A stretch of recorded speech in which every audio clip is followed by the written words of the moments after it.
On the show today, Amber Elizabeth Gray. So Amber's been part of different events we've done, strong trauma background, dance, author, activists, kind of one of those interesting people that's hard to pin down, I would say. So I'm sure this will be a good conversation. So Amber, welcome. Thank you. It's nice to be with you again, Mark. It's been a minute. Well. Yeah. Nice to see you again. So let's start at the beginning. How did you get it? A bit of your life story. How did you get interested in what you do now? I think my sense of how I became interested in it is having had the enormous support of two amazing parents and family to really pay attention to and follow what I was interested in, and I'm going to name that as a privilege, because I think all of us are born with things that we tend towards, or, are inspired towards or to be. And not all of us have the opportunities to cultivate and harvest. And I did. Yeah. I did. Yeah. And my dad, and I've said this, I think I might have said this we did a podcast some years ago, when I had to interview him once, he said, "You were born dancing and fighting and never stopped either." Just an innate sense of justice. And I remember it going way back to grade school and volunteering at the local animal shelter and taking on the bullies in school and all those things that a little one might do, who's got that spark of activism and rights for all, and then just being able to wander a bit. I mean, I'm a bit of a wanderer. I'm not very direct or linear in any way, and so I had the opportunity to study things and do things and then shift into something else. So, but the threads are human rights, animal rights, planetary rights have always been important to me. Dance has always been my go-to. It's something that I love more than anything. And there was just a point where I was doing humanitarian work and, managing programs overseas, where I was like, I don't want to just be at a desk making spreadsheets. Dance is what restores and heals and helps me. And I wanted to be more alive in my work and more direct with people. And I was in Rwanda actually doing a public health needs assessment, where I had a very intense and heartwarming and heartbreaking interaction with little children who we found in one of the remote villages. It was right after the genocide. They had not been visited yet. And the only adults who hadn't been slaughtered were literally dying on the floor of a health clinic. And we had traversed, narrow paths through landmine fields and checkpoints and all kinds of craziness. And I remember just getting there and being like, oh, what am I doing here? And these kids greeted us. They picked up shards of metal. They had a couple old drums laying around and stuff, and they did their traditional welcome greeting. And it just right to my heart, right? And very naively and very sort of intuitively, I'd already been thinking about dancing, where I was like, oh, that's what I'm going to do. And have learned a lot about how it needs to be adapted and adjusted in that very type of context when it's brought in by somebody from outside the culture. So that's part of the long and winding road. That's what I'm going to call it, that I'm still on. I'm still journeying. And yeah. Nice to hear about your NGO work again. It was actually, I think, at least you're one of the earlier podcasts. And we're on episode 350 or 400 or something now. And it was one of the earlier ones, actually. It's really old. It's really right. So it's probably about 3 years ago. It's pre-pandemic, I'm pretty sure. Right before the pandemic, I think. Yes. Because I was at my parents' place. Yep. Yeah. And I remember the sort of NGO stuff. So obviously, that was my background. I stayed connected to that now. Ukraine last year. Yep. As interesting as a lot of the sort of trauma world has become quite disconnected from that level of suffering. And I remember talking to David Baselli, who's probably the only other one from the trauma world. It's me, you, and him that have that kind of background. Yeah. And I was almost like a relief. It was like, okay, thank God, someone that's really been on the sharp end of things and not just in sort of therapy studios in Marin County. Yeah, exactly. Exactly. And I think, some of that for me was by choice. I was in Honduras, I'd been in Guatemala. I remember I went to Nicaragua right after the revolution there and witnessed the impact, witnessed the suffering that precedes big social change like that. It went from Somoza to the Sandinistas, who at the time were the liberators, right? The progressive, that has since shifted. But what existed before, and then how people suffer when there's been a huge change like that. And that definitely, it was a beacon, that was part of what guided me, was absolutely seeing and witnessing those things. I don't know if I remember somebody once asked me, and I said, it's like having my eyes open to things that I can never close them to again. Once you've had those experiences, and I imagine you have, whether you choose to be there and I've had a few experiences where I was trekking in Nepal and heard screams in the middle of the night and actually went outside. The person I was traveling with was like, you shouldn't go outside. I was like, I have to see what's going on. Somebody was being tortured outside, whipped. And, I didn't choose to see that, but what do we do with that information? What do we do with that imprint? What do we do with that, Peace Corps volunteer in Guatemala right after, in the Civil War, moving into a village where people were describing just weeks before, bodies piled by the road. What do we do with those? So it's been part of isolating, Amber, because one of the things I've struggled with over the years, and I've certainly sort of seen healthier and unhealthier versions of this, is the kind of, like the Vietnam veteran, you wouldn't get it, man, you weren't there. And, there can be that sense of sort of, I saw my flak jacket. We just moved house to a very pleasant, safe, middle-class countryside town in England. It's heavenly. Yeah. It's very quiet and green, like you'd imagine England. And I saw my flak jacket hanging up because we'd moved house and everything. It was at the front of the wardrobe and not the back of the wardrobe where it was before. Yeah. And I almost laughed out loud at how silly that would be in this environment, because it's such a pleasant, safe, benign place. And then there can be an isolation with that, can't there? Like a sort of, not everybody's had this experience. And it is at front of my mind, not just when I see that flak jacket hanging up, but I'm no longer kind of waking up with it, but it's there. Yeah. Yeah. Well, it's life-changing. It must alter our, I don't know what it alters it alters us physiologically, I'm sure, speaking about, at the level of the body, but also psychologically.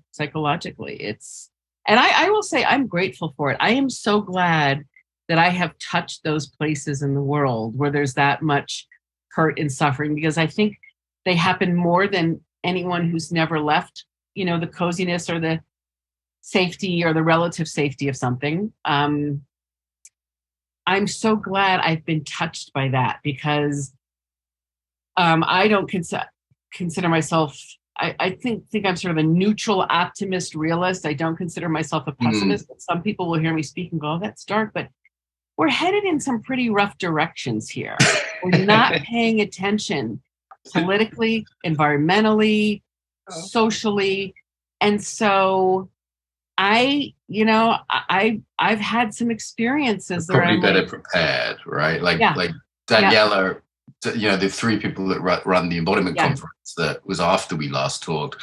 One of them is a Saudi woman who does women's rights work there. One of them is Daniela, who was in Afghanistan. The other one was me.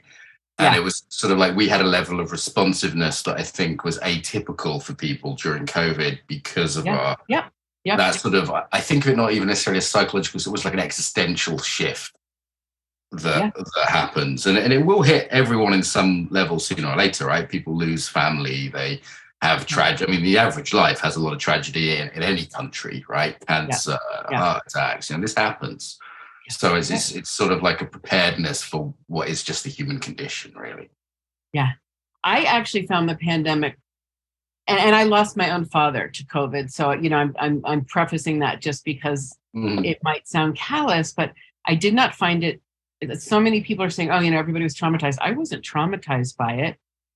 I was very concerned. I was very sad to see the loss. I actually lost my mom. She said she never got COVID, but she said I died of a broken heart because my parents were separated in that nursing home situation. So I lost both of them. And I thought it was utterly fascinating to be alive during that. That's what, as you're speaking, Mark, that's what I'm thinking is not dismissing the suffering, because that was part of my experience of the pandemic. It's still part of my experience.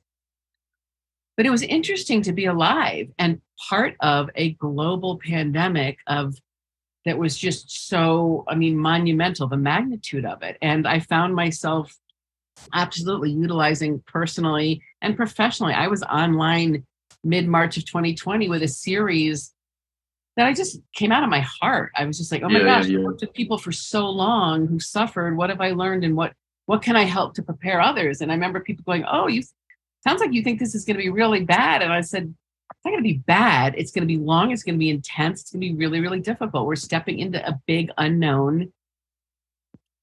Yeah, and it wasn't your first crisis in that way. And, right.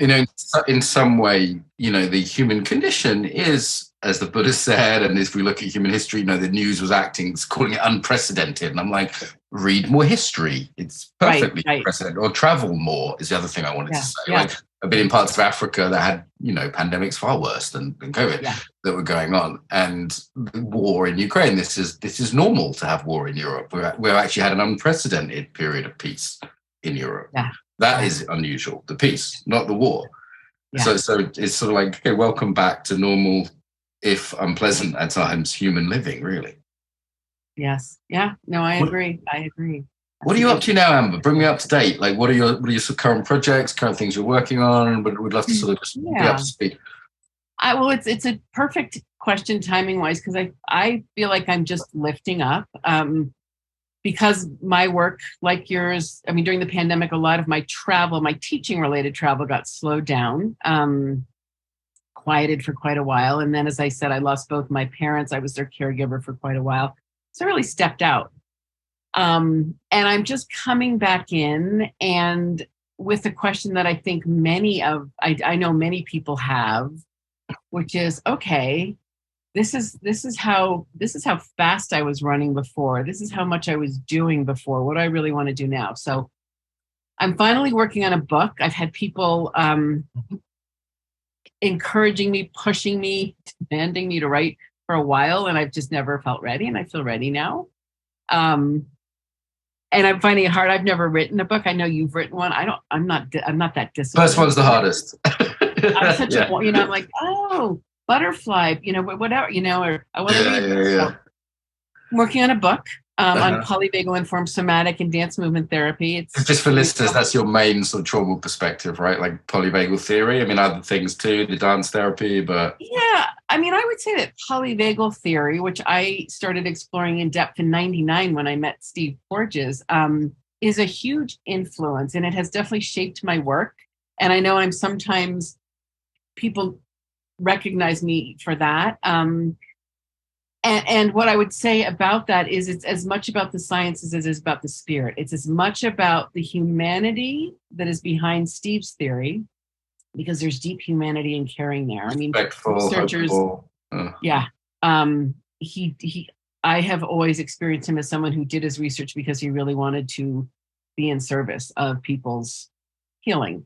But also the spirit. And because I'm also, and this has been something I've been on for about 15 years, and this is going to be very much a focus of the book, and this was the online course I did in the beginning of the pandemic, is how science is using the language of science to share what ancient wisdom has always known. So I've also, since I was very little, had various experiences with medicine teachers. My ancestry is both European and Native American.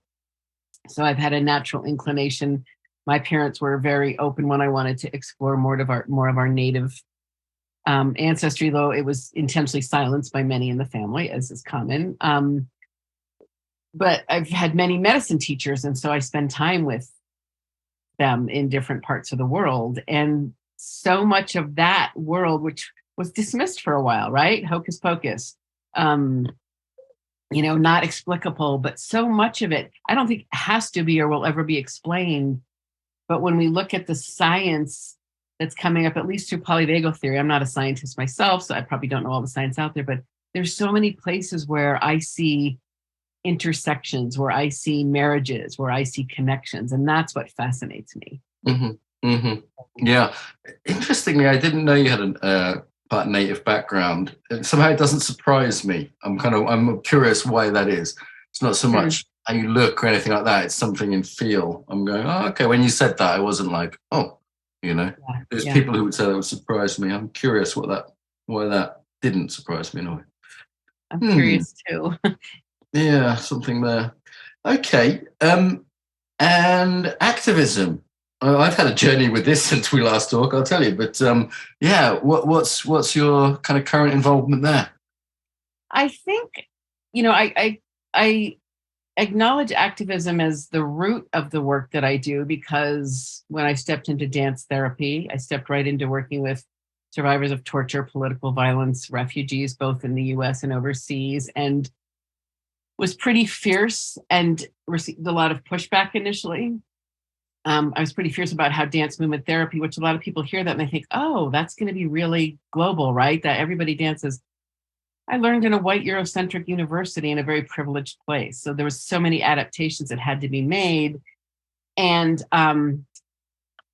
my fierceness in bringing the work out was both in wanting the scientific community to recognize us, but also to bring the work, to make the work as accessible as possible in those darker places that you and I opened this conversation about. How would it be relevant with my clients coming here, but also when I go to a Rwanda or a Haiti or a Syria or a Lebanon or a place like that. So that's how the activism, I think, has always been there. And now, and after this big pause and my intentional stepping out, I didn't work at all when I was caregiving my parents. It's always a little bit scary and quite humbling to step back from one's profession. Interesting. Okay, because I've never done that. I've just always had my profession since I found it. I'm genuinely curious. Like, it's scary, humbling, because sort of letting go of an identity or something that gives you a stability, or I think, financially, yeah. There's some right, just practically. It was also, I remember times where I was just rushing around with hospice people and things like that. Really having almost a crisis of who was I. And it's interesting because I've already considered, like, I'm already having delved quite deeply in, Buddhism. I went to Naropa Buddhist University. My spiritual tradition is Vodou. I have long history in Haiti, initiated into that beautiful tradition. So I've done a lot of contemplation, and I know that our identity is not just personality, ego, and profession, right? We're so much more than that. And yet the mix of the world is such that we're often known in that way. Like, I know a lot of people say, oh, Amber Gray, polyvagal, right? Yes, and more. Right. Yeah. Who am I when it's to embodiment? Yeah. So I didn't do anything, I didn't do any podcasts. I wasn't in any conferences. And it's interesting because then people stopped reaching out. And that's what happens. We can get forgotten. I had that experience of it. Yeah. I'm wondering how I got you back on, actually. I think I just kind of went, oh no, I want some good trauma people, and I remembered your name it was a few years ago. It's easy. 2-3 years go by and someone else is in the limelight and their name is front and center. And then there's that whole thing of the limelight. And of course, for me, like with everything going on in the world, I love to raise everybody up, and we're all busy doing work, and the work needs all of us. But the humility, it was really a conscious step. And I remember my mom saying, but when she was still able to, she said, oh my God, you're leaving all your work. I was like, you're my mother, and I would do it again and again and again. And it was hard. I'm actually nurturing a really bad hip injury from lifting her, to toilet her, all those kinds of things. But then I also think, if all the work that I've done, all the clients who I've had the privilege to sit with, to witness suffering, to hopefully co-collaborate a restorative process, what good is that if I can't bring it to my mom and dad gifted me life. Right. So, right. So it was, but it was definitely, and there were times where I would just feel really down, and I was like, and then when I stepped, when they were both gone, and then I was the executor of both wills, so just finished that last week, actually. So I was like, what if I just sit here? Does anybody even still know I'm here? And it was a really interesting question. Yeah, because I wonder how much of my own identity is tied up with being an embodiment teacher and, involved in embodiment podcasts and projects and things. And I'm debating taking a year off next year, almost for the opposite reason, to have a baby and to just be really present as a dad and not be the dad that finishes work at 8 p.m. and the baby's gone to bed, And I go, wow. Like, first of all, what's the point in working if we can't do stuff like that, whether it's babies, parents, or anything in between, And also, who am I when I'm not the embodiment teacher? It's kind of interesting, actually. Yeah, it is. Because it's difficult to. Yeah. So after you. No. I mean, I think it's a really good question, and again, because you reference Buddhism and many of the contemplative traditions. Part of the practice, and practice is so important. I mean, what are we really here for? Part of the practice is, are we asking ourselves these questions? Who's the essence of who I am? Who am I really?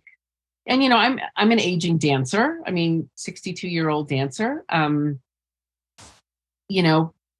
Part of my injury is also, years of dancing. I've got labral tears, which a lot of dancers get, all that stuff. And it's just, we evolve. I mean, each one of us, our life is, we talk about a developmental process, but each one of our life is an evolution. And it's like, how do I even say this?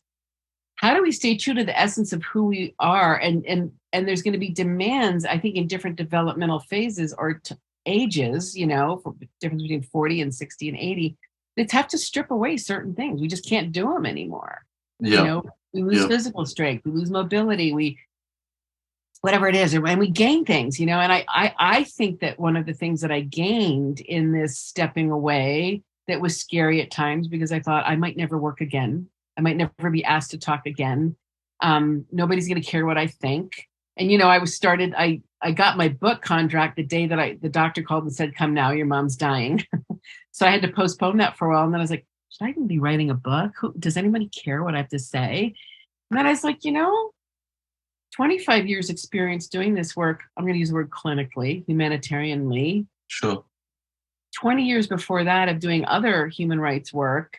And then the journey with my parents, it's expanded my sensibility of what it all really means. And it's part of the rich human condition, right? But also it's like that clinical / field experience is really huge. Like trauma in the time since we've met has taken off to a level. Yeah. It was just starting 3 years ago.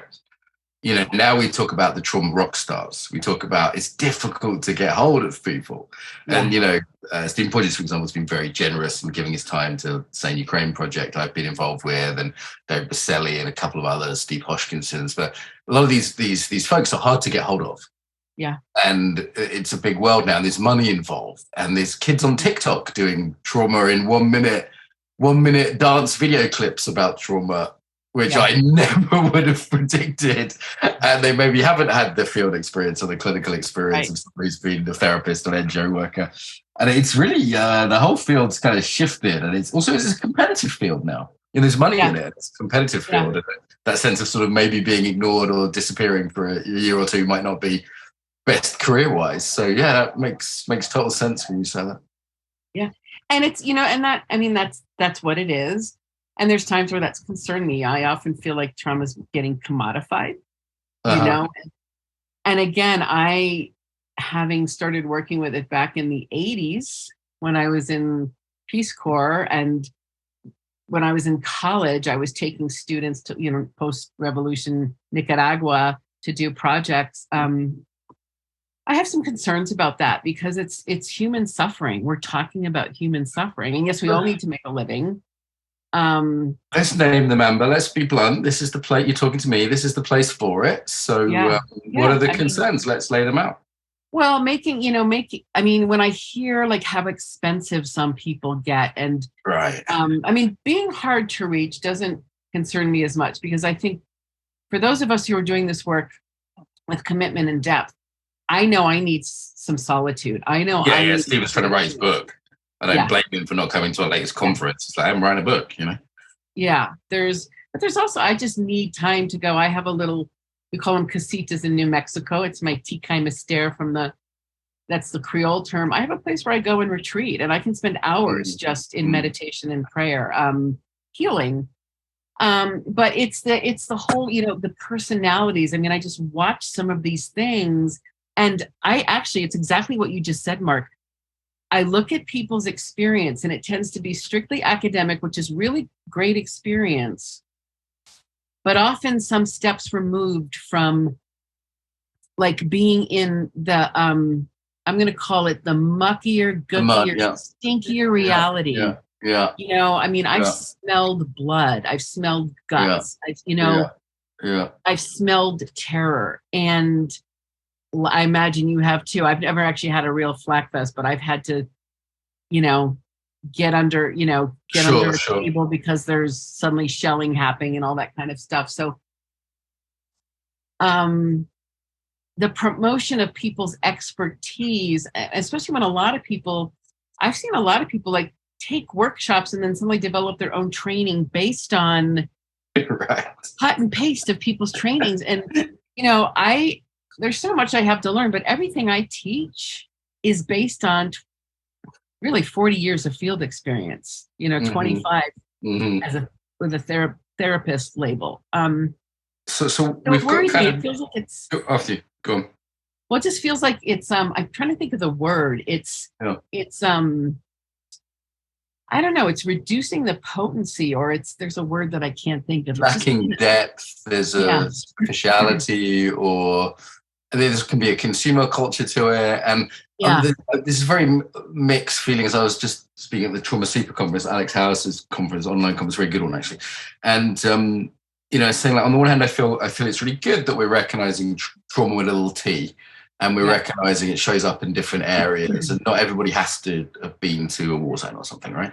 But on the other hand, there's a sort of sensitivity coming with it, and maybe this is more your area, but I'm seeing another kind of activism which is very trauma informed, would be the kind way of saying it, but sometimes it's just trauma reactive or trauma damaged, if I'm honest. There seems to be a real playing out in the kind of political space of kind of trauma-related issues, and a kind of a new language from trauma which can kind of justify a lot of things. You can say, well, I'm not really responsible, and I'm a victim, and I can be mean to you because of this. There seems to be a whole language of trauma that's informed a kind of generation of people, some of which are doing things I think are really noble, and others I go, wow, this is not kind. Yeah, that's interesting. And maybe because I was sort of stepped back for a while, I haven't considered it, or I don't know that in the experiences I've had that sensibility about it. But I think I that makes sense to me, what you're saying. And I think, and I agree, not everybody has to do, and I've said this to many people, don't have to do the work. People don't have to go to war zones. I mean, there's people living in war zones all the time. I mean, the reckoning we're having in the US around racial justice, that's important. Black skin, people who wear hijabs here, they're oppressed all the time. It's not, I mean, that's another level that's, I'm not going to say it's the same as a war zone, but because I don't know if it is, but there are so many ways that people can experience how horrible and hard the world can be. I agree. And what I worry about is some of them are being very recognized, like the experience of a Black person in America, being very underlined in red and shown to everyone and told it matters. When I saw middle-class white kids screaming at Black policemen in London about Black Lives Matter, I kind of went, this is weird.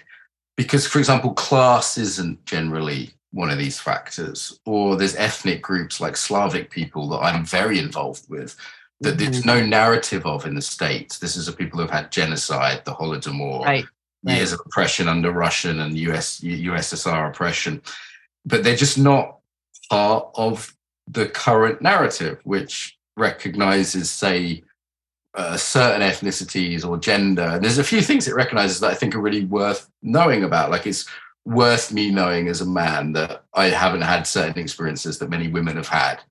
That's worth me having compassion and empathy and understanding for that. I might have blind spots around gender as a man. Super useful for me. Yeah. but it's pretty lopsided currently, and weirdly, it's got this sort of weird colonial feel that it's all coming from the States. So the rest of the world's like, is this relevant here in Croatia? Is this relevant? Or, I had a Croatian student yesterday, so I'm trying to sort of get his head around it. Well, I do think, I, as someone who is actually I'm fiercely supportive and committed to the Black Lives Matter. Our country, I have grown up with the narrative that the United States is built on democracy. And I remember this was probably in about 2006 or 7. I was on a panel in Arizona. It was put on by a local resettlement group that was a church group. And I just, I don't remember all the details, but I was on this panel with 2 other women and a very young, enthusiastic case manager. I remember she had a pixie haircut.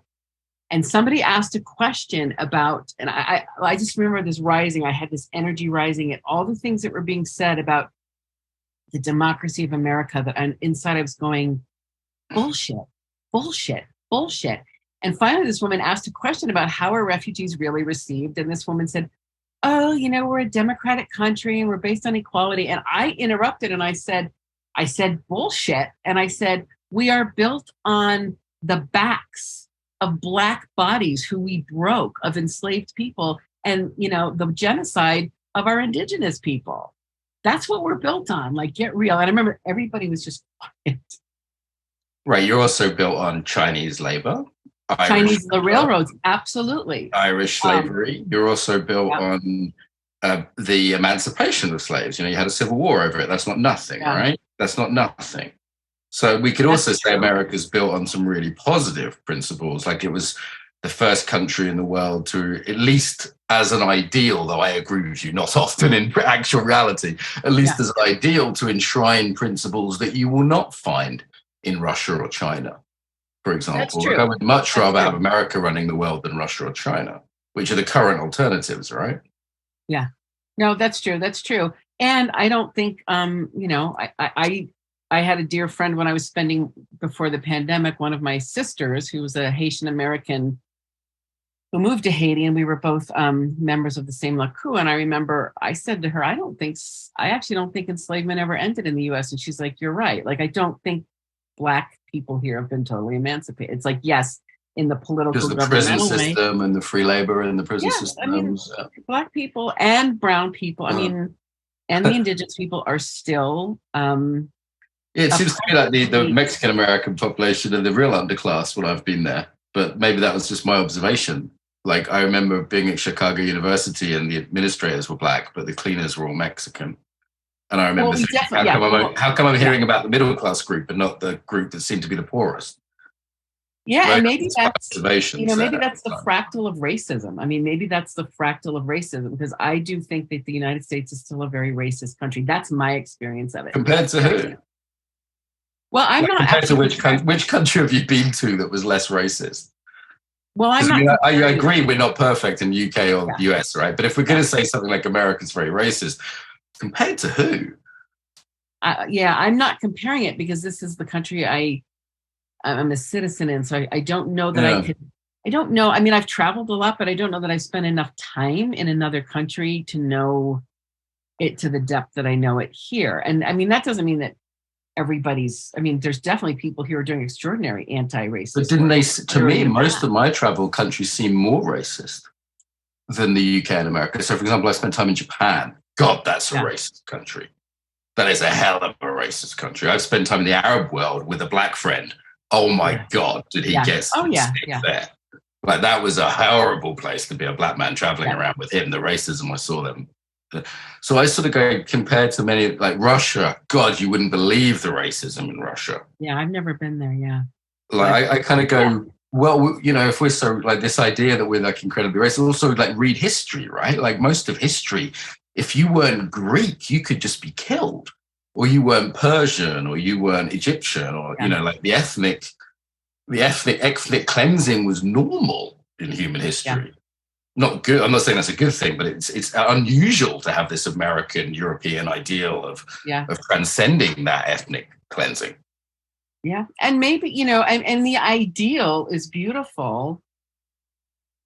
And, we're in process, right? I do see hope in the United States. I absolutely see hope. I see more people Oh, well, I mean, I'm going to use the example of, my own mother, who really, I'm going to classify her as, there's a discourse that anybody who's white or white skinned, we have racism in our bones. And I understand that. And my mother was raised in a way that she was about, for a farm girl from Michigan, with all European ancestry, although she was the daughter of an immigrant from Poland. Pretty open-hearted. Poland, one of the most genocided countries in European history, just for the record. But I watched her transformation after George Floyd was murdered. Like, it's something, and she was probably about 90, 91. And she said to me, this is the first time I got it. Something woke up in her. Yeah, like she was always really kind and generous, and actually quite an activist for LGBTQIA plus and for Black people since she was young. But she said, I've never thought about, I never had to worry. I worried a bit about you, you were a little bit wild when you went driving out, but I never had to worry like a Black mother does about my child going out. And so I do see hope. I do think more people here are waking up. We're having a lot more attention to the murdered and disappeared Indigenous women, which is a huge... In Canada, right? And the United States. And the US too, yeah. Okay. I'm going to call it, public health epidemic. I mean, and it's been ignored, women just disappearing. We have... Can you say something about it? Because I'm pretty ignorant about that. There's... I wish I could think of the name. I was just at Sundance and saw a movie about it that was fiction based on reality. Fancy Dances. If you can see the movie Fancy Dances or Fancy Dance, it was okay. A really good way. But it's, in a lot up in Montana, Crow Country, Cheyenne, a lot of women have been disappearing. And I've heard little bits about it. But here in New Mexico as well. And I mean, I live in New Mexico, and we had a lot of we have a lot of oil country down in the South. And I knew before the pandemic, before that all slowed down, they were trafficking both internationally, but Indigenous women, right, for sex, right, for, all the oil workers and stuff. But women just disappear. And because of, and I'm not an expert in this, but because of I'm going to call it the jurisdictions, is it federal? It's Indian country, right? We have because there's different laws about right, like who governs? Is it the Native American law enforcement? The tribal police? Is it the FBI? So a lot of times, proper investigations do not happen. Like one of those legislative law enforcement agencies, and they'll say to the other, well, this is who's responsible, and it doesn't get done. But what it is it's an expression. It's a we don't care. It's really a big FU to the Indigenous community, because one of the things that the United States was founded on, and you can read about this in a lot of history, was let's wipe out these primitive people. Right? There's these primitive people, and they're in our way. We want to colonize this land. That's why it was an intentional genocide, the smallpox on the blankets and all of that. So a lot of us perceive it as that, is like, why does this get forgotten, ignored, neglected, not investigated? Why do women just disappear and their families are the ones begging for help and no one's paying attention?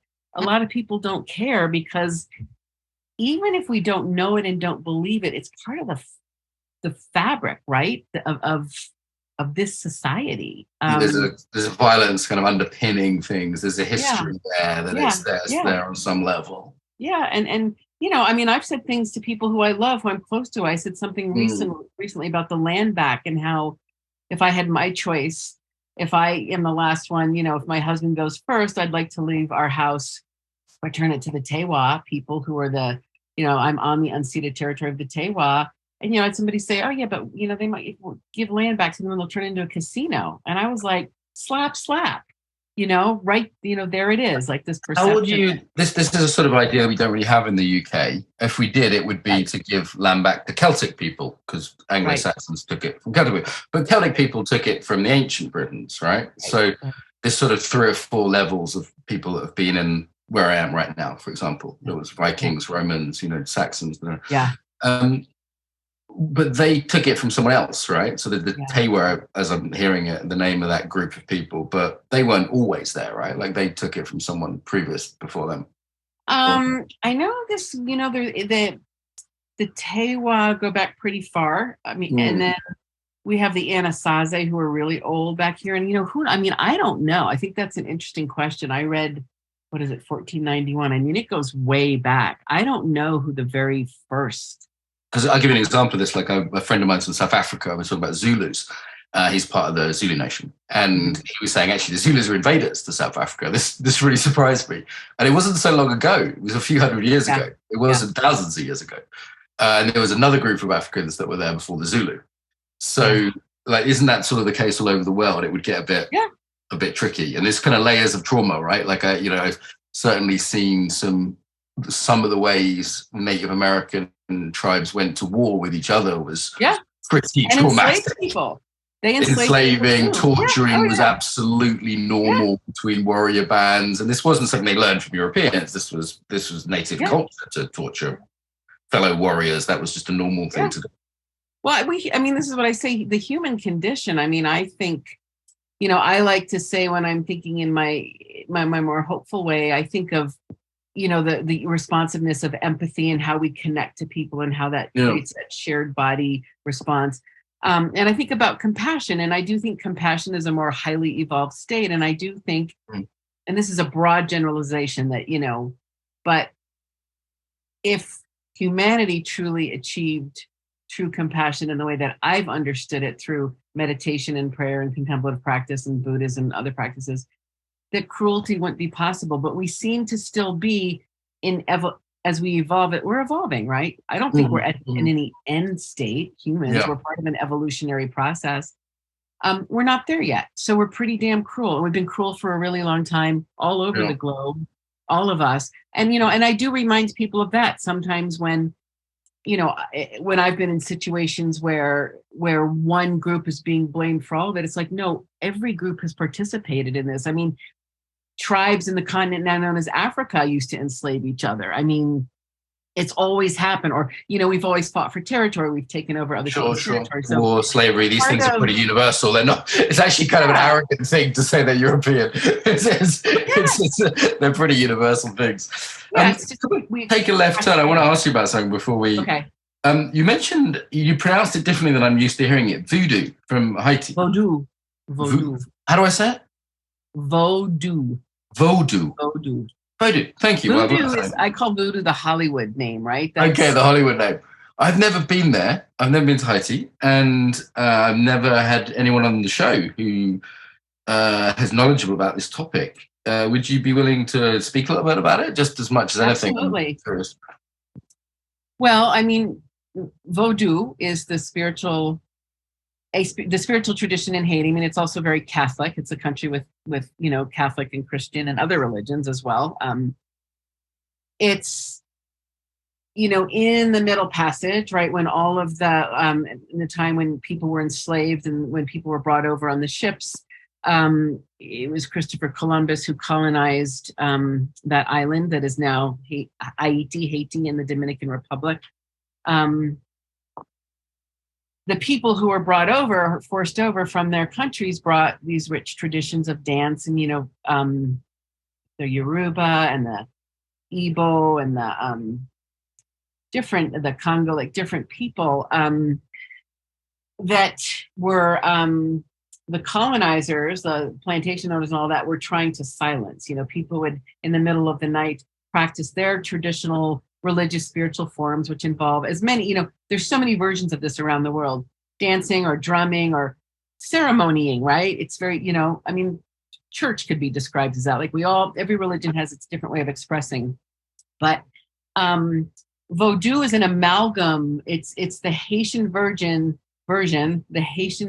just like candomblé is in Brazil or Santeria is in Cuba, of how it's synthesized and how it came together. So it contains a lot of the dances that came right from the continent, but we have the Peto dances that are particularly Haitian. And it's a beautiful tradition. I mean, we dance and sing our spirits. We recognize water as like one of the things that I'll say about Vodou that I love is to know yourself, you have to understand the properties of water, right? This is an ancient tradition. And what do we know about the human body? It's 70 to 80% water. So there's all this, that's what I'm talking about, the synthesis of science and spirit, this wisdom. Emily Conrad was there, wasn't she? And her continuum. That's where continuum, arose from. Her experiences. By that, I imagine.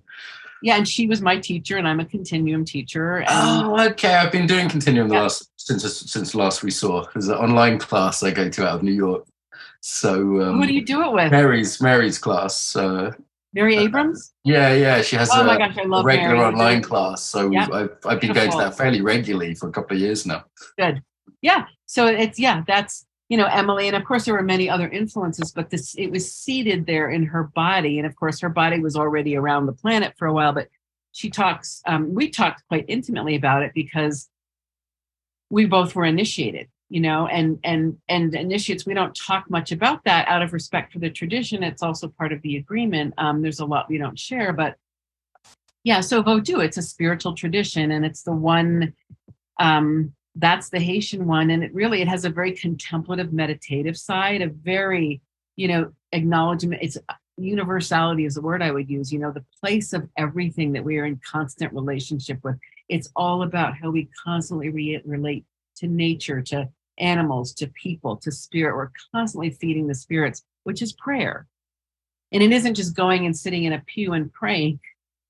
It's, if I'm going to go outside, it's a really cold day. We've had huge wildfires here. I'm feeding the birds more than I used to. It's what presence do I bring? What mindfulness do I bring to making sure that the water I give them is clean? Like it's all those, it's a very detailed, expanded spiritual practice. And I went to a ceremony and it sounds cliche, but the Manchun, who became my spiritual mother, she's the one who initiated me, grabbed me and brought me into the inner chambers and put me to work. Like I didn't even speak Creole. And she said, you'll be back. And a few years later, she, called me. I was actually living in Haiti. She said, you'll be back. You'll be speaking the language. And I was living in Haiti and working. I'd learned Creole. And she said, it's your time. Come. And she said she knew that her last initiate, her last Timoon child would be a white woman. It sounds cliche, but she really said that to me. And she goes, I remember before she even talked to me, she said, you're a good doctor, but you're really a mystic. And that's who you're meant to be. My husband was right there. Maybe that's what resonates with me and you a little bit then, because I can definitely relate to that. Yeah. I came across some things in the slums of Brazil that may have that was somewhat equivalent perhaps, but I'm just learning about this today. So there's various practices from Africa that you'll find in Brazil. You'll find a chicken outside the road and various kind of things you'll see that people don't talk about much. But great. This has been wonderful. I mean, really far. I feel like we've had a tour of the world. It's far ranging, talking about Black people in America, Native Americans, people in Haiti. I've brought in a little bit of that European kind of experiences. My Ukrainian flag behind me, so that's very relevant for me right now. And it's it's sort of, let's do this in sort of groups of people. Is there another kind of group of people that you have a kind of connection to through the trauma work or through travel that would be nice to include in this conversation before we wrap up? Well, I mean, I think, we were just talking about, Haiti, I haven't been since January of 20, but a lot of my work has happened there. And I'm very much a member of that community. It's my spiritual home. It's my second home. I have deep respect for the Haitian people. And I think they're often misunderstood, and Haiti is often miscategorized as, well, just in so many ways, and it's been used politically in so many ways. I'm also doing some work in First Nations Australia. Okay. I have a teacher there now who's Lara Kia, and I'm working on a program that's at a university where we're using First Nations or Aboriginal pedagogy to create, a program in creative arts therapies for trauma. And there's a lot of trauma there, right? And a lot of history of hardcore violence and racism. Yeah. It's another, colonization. And I think that's we were talking about, you were asking some questions about, more or less in certain countries, but I think it's the energy of colonization, like any place that's been colonized, which clearly has been going on forever. So who knows who the very first displaced beings were on this planet. But yeah, Australia, recently, the colonizers from Europe, England, and the people that Aboriginal or First Nations, that they're currently preferring to be called First Nations people, mass displacement, and there's, beautiful, and I know very little about this, but the beautiful, the song lines and all the ways that they connected to the earth there, literally concreted over, built over, land taken, fences built, kids sent to boarding schools, pulled away from their traditions. So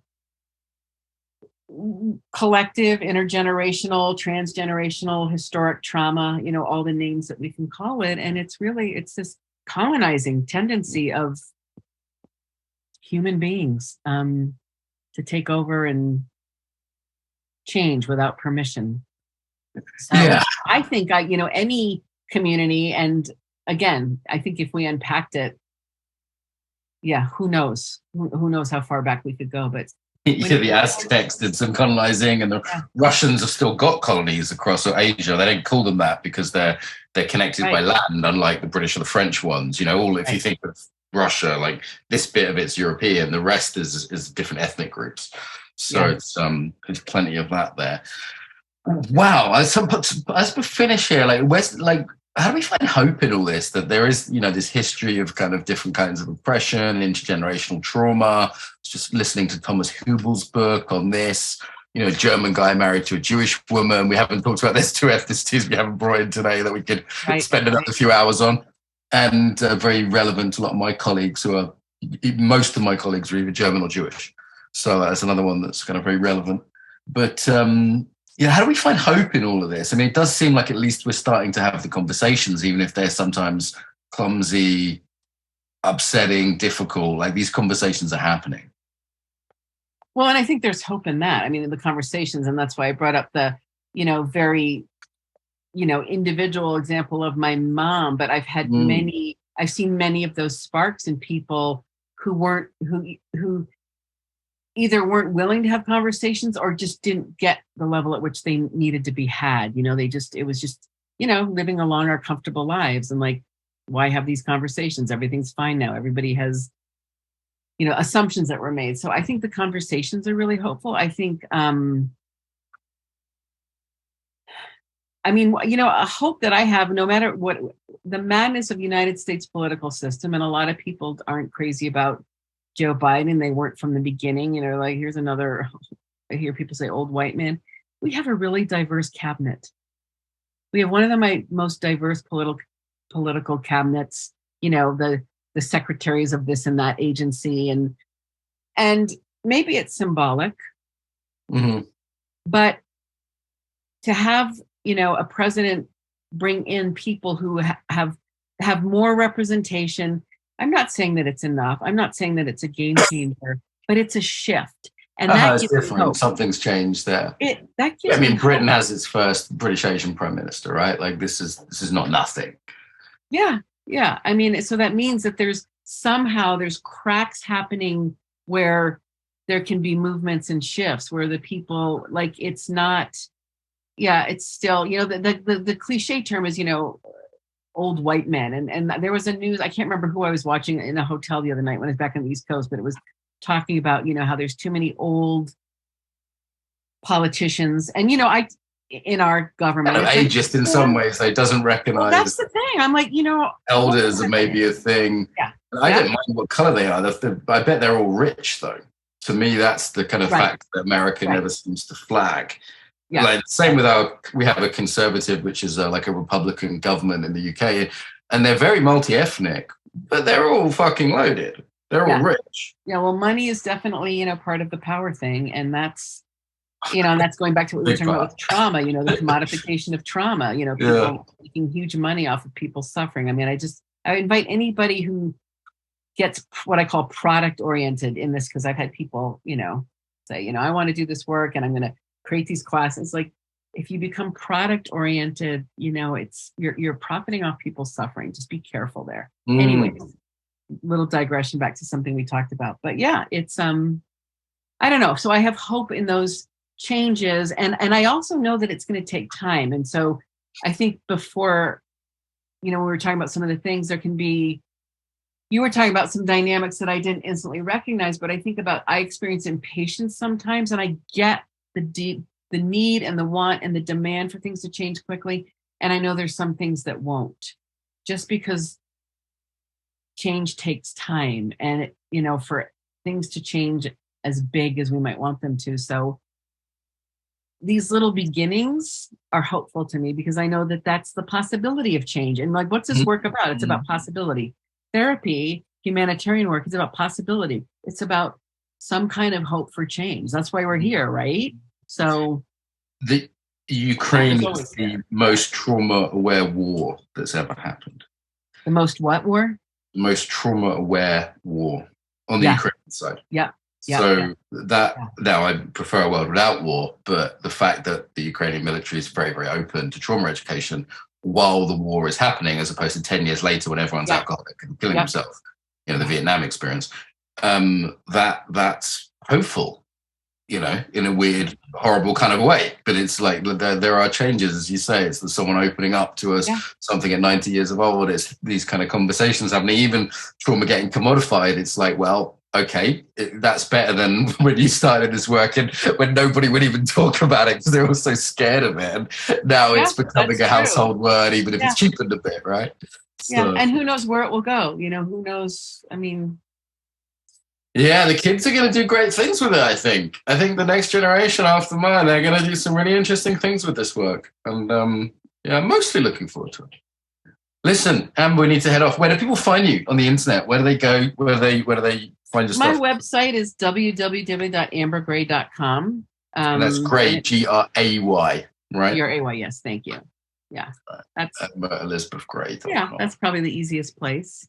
I post my things there, which are... So you're on Instagram as well. I just followed you on Instagram.